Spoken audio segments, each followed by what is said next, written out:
I am Martin Luther King Jr. by Brad Meltzer and Christopher Eliopoulos, illustrated. I am Martin Luther King Jr. When I was little, I used to get into a lot of accidents. One day, my little brother hit me in the head with a baseball bat. Two other times, I mistakenly got knocked over by a car. Another day, I tumbled over our banister, then bounced through an open door into the basement. Whoa, amazing fall. You okay? I'm okay. No matter how many times I fell, I kept getting back up. Even before I could read, I knew I liked books. My dad always talked about how I kept a lot of books around me. I used to tell my parents, when I grow up, I'm going to get me some big words. There is a power in words. Big words were in my future. When I was 6 years old, one of my best friends was a boy whose father owned a store across the street. Tag, you're it. No, you're it. No, you're it. No, you're it. My friend was white. I was black. It didn't matter to us. We would play games and have fun together.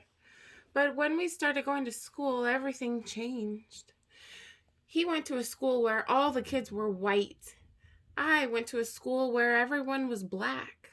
Soon after, he told me, I can't play with you anymore. Well, why?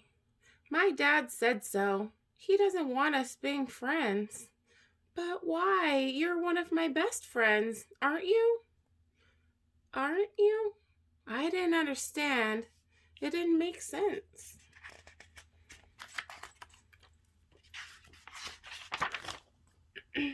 At dinner, my parents explained, it's because you're black and he's white.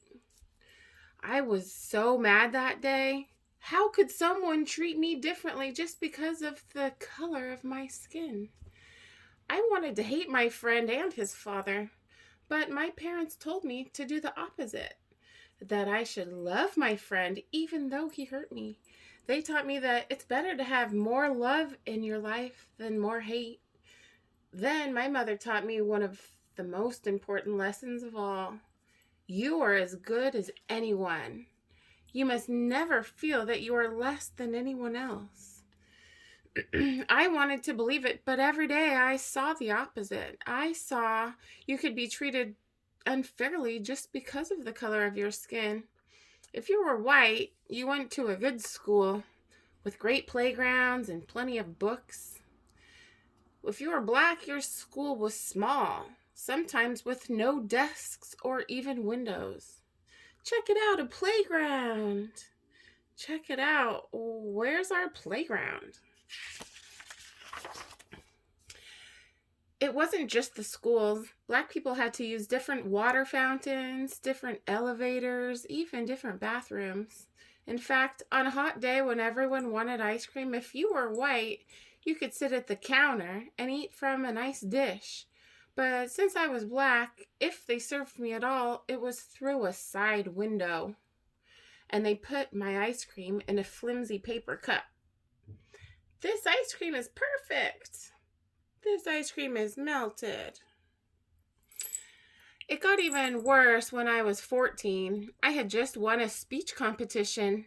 My speech was about being fair to all people. I was so excited. Then on the bus ride home, a few white people got on board. You need to give up your seats to the whites. At first, I stayed put. It didn't seem fair, but my teacher convinced me to move. We spent the rest of the ride standing and getting tossed in every direction. It was the angriest I had ever been. Every day, this is what life was like. Black people were treated terribly. The only question was, what could I do about it? At the age of 15, I started college. By 19, I became a minister and entered seminary school to study religion. Over those years, I read the words of Henry David Thoreau and Mahatma Gandhi. Thoreau taught me about civil disobedience, how an evil system could be changed without violence.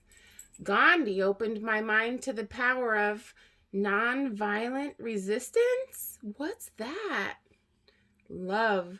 It's using love and peaceful methods to change unfair things in society. It was a lesson I wanted to share with everyone. In no time at all, I got my chance. In Alabama, a black woman named Rosa Parks was told to give up her bus seat to a white man. It was just like what happened to me. But unlike me, Mrs. Parks refused. She was arrested. Early the next morning, I got a phone call from a local community leader. It's time to take a stand. We should boycott the buses so everyone knows that we won't accept this treatment anymore. You know, that's not going to be easy. Do not ask if it's easy, ask if it's right. It was just like Thoreau taught. Instead of using violence to protest the unfair rules, black people would use peaceful method. We would not ride the public buses. Without our money, the bus companies would go out of business. Now the only question was, would it work? On the first day of the protest, my wife called me to the window. The buses are all empty. It's working. We had to keep going. As the head of the bus boycott, I gave one of the most important speeches of my life. The room was packed. Camera crews were filming. I had only 20 minutes to prepare. I didn't use notes, but by speaking from my heart, I found out how big words can be. We are determined here in Montgomery to work and fight until justice runs down like water and righteousness like a mighty stream. When the history books are written in the future, somebody will have to say, there lived a race of people, a black people, who had the moral courage to stand up for their rights. The police put me in jail, saying I was breaking the law. Other folks bombed my house. But instead of using my fists, I kept calm. Don't you want to fight back? I'm a man of nonviolence, and I know that I do not stand alone. We are with you all the way, Reverend. If no one rides the buses, we'll go out of business. You're finally getting that, huh? For more than a full year, every black person in the city, and some white people too, refused to ride the buses. That meant some people had to walk for miles, but they kept going. Eventually, there was a power in standing together.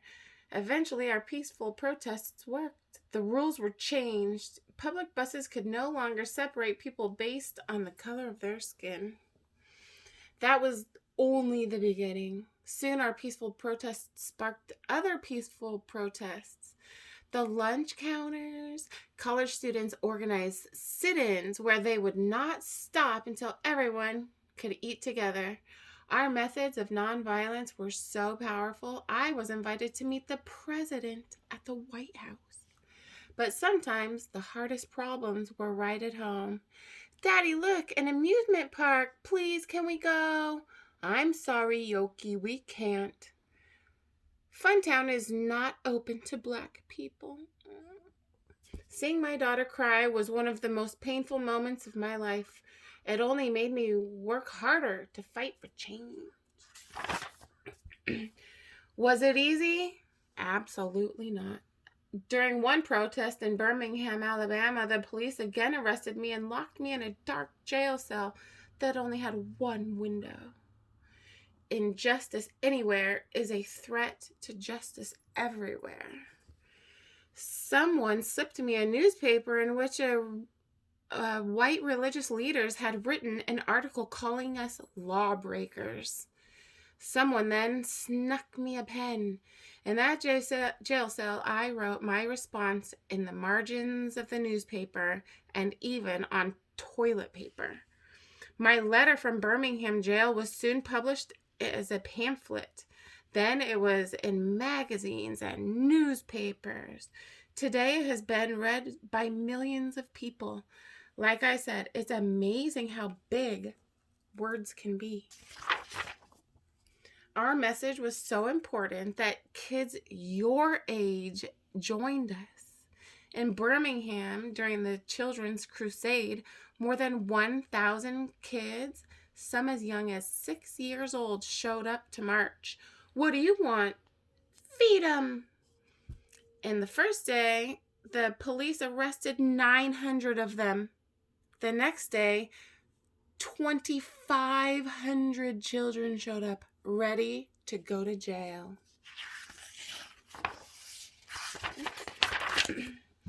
This was our finest hour.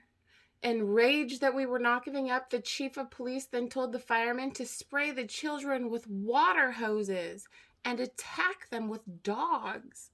They thought it would stop us. But instead, as the whole country watched on TV what they were doing to our children, it was a wake-up call for the nation's conscience. How can they treat little kids like that? That's not right. We need to help them. 90 days later, the rules began to change. Now blacks and whites in Birmingham were using the same lunch counters, water fountains, and restrooms. You could feel it in the air.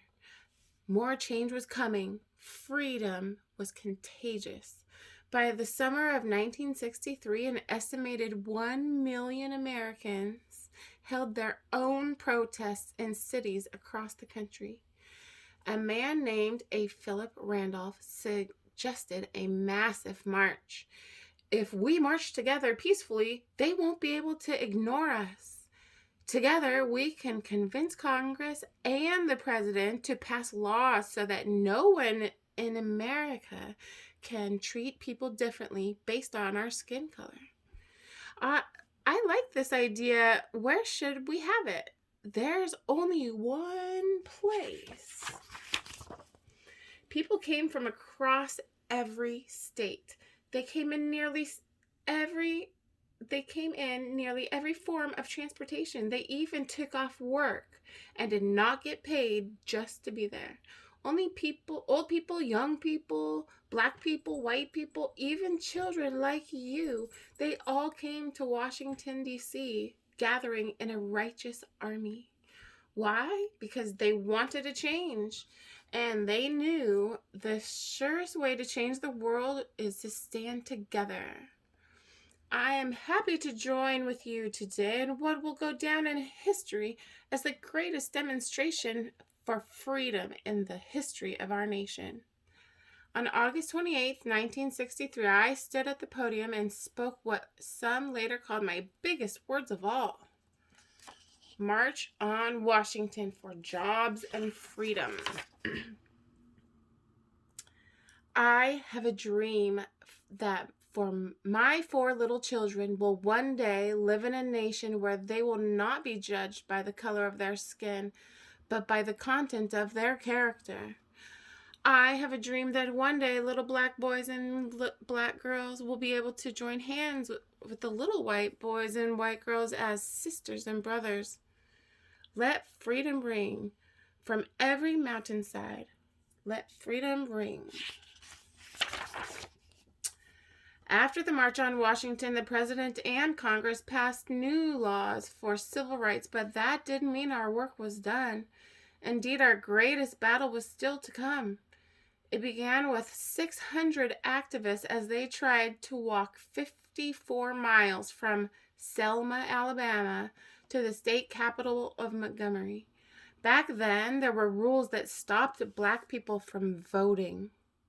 If you want to change the laws, you have to be able to vote for people who make the laws. We are marching to tell the governor we want voting rights. This brutality must end. No matter what, don't let them pass. The police had bully clubs and tear gas. They attacked our group and knocked many people down. But as I learned long ago, you have to get back up. No matter how hard they hit us, we remained peaceful.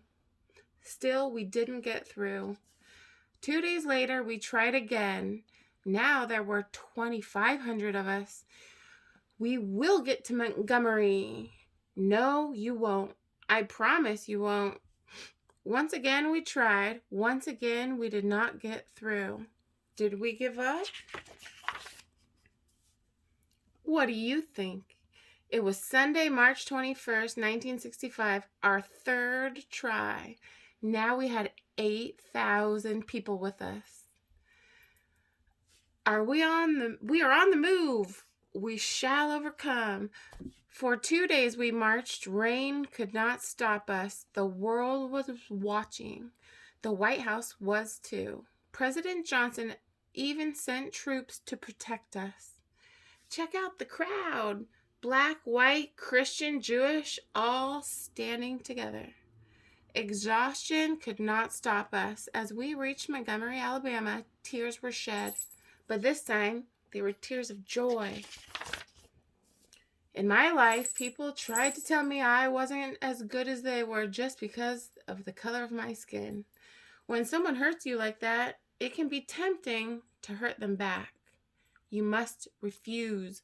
When someone shows you hate, show them love. When someone shows you violence, show them kindness. To reach our goals, we must walk the path of peace. We must lock arms with our brothers and sisters. We must march together. When we do, our voices will be heard and freedom will ring. Remember Funtown Amusement Park? Its doors eventually opened to the Black people, and Dr. King got to take his daughter. Did you know that he was the youngest person to win the Nobel Peace Prize at that time? Just 35 years old. He donated the prize money to the Civil Rights Movement. He said that the prize was the work of many other unsung heroes. He fought against poverty, too. There's even a national holiday for him, the third Monday of every January. Only Washington and Lincoln get a day like that, and they share theirs. It is a day to remember how far we've come and how much more work there is to do. I am Martin Luther King Jr. I stand for peace. I stand for justice. I stand to help others. I stand as proof that no matter how hard the struggle, we must fight for what is right and work to change what is wrong. Whatever struggle you face, no matter how hard it gets, you must always move forward. I am proof of this. If we rise up, if we stand together, if we remain united, nothing can stop our dreams.